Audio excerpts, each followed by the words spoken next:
नमस्कार, मी लतिका। आज मी तुम्हाला झटपट अशी भेंडी बनवून दाखवणार आहे, ती पण मिरची पावडरची। तर त्यासाठी बघा, तवा गरम करत ठेवलाय। त्याच्यामध्ये आपल्याला एकदम थोडंसं तेल टाकायचं आहे आणि गरम होऊन देऊया। तेल गरम झालेलं आहे, त्याच्यामध्ये थोडीशी मोहरी टाकायची। मोहरी चांगली भाजून घेऊया। त्याच्यामध्ये थोडीसं जिरं टाकायचं, नुसतं जिरं टाकलं तरी चालतंय। त्याच्यामध्ये टाकणार आहे मी कढीपत्ता। 7 पाकळ्या लसणाच्या अशा मी कुटून घेतलेल्या आहेत, कापून जरी घेतल्या तरी चालेल लसूण, पण कुटून घ्यायचा चांगला। असं लसणाचा थोडासा कलर चेंज होऊन देऊया आपण, म्हणजे जेव्हा आपण भेंडी खातो ना तर खूप छान लागते।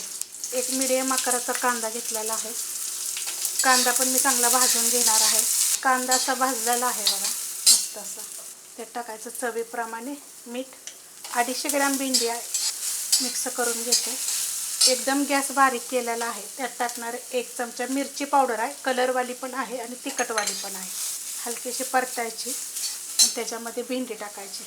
भेंडी स्वच्छ धुवून पुसून घेतलेली आहे। गॅस बारीकच आहे, गॅस नाही वाढवायचा, नाही तर आपली जी मिरची टाकलेली आहे ना ती जळून जाईल।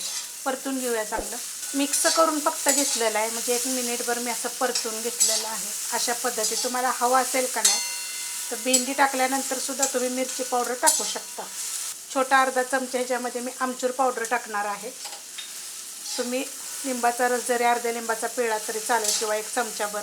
आणि नाही टाकलं काहीच, असंच बनवलं तरी पण चालेल। आता हे चांगली थोड्या वेळानं असं परतून घ्यायचं। 5 ते 7 मिनिट झाले, थोड्या वेळानं मी हलवून चांगली भेंडी, काय होतं मग ते का चिकट होते भेंडी। चिकट झाली की नाही की तिला थोड्या वेळानं परतायची, लगेच परतायची नाही, जास्त चिकट होते।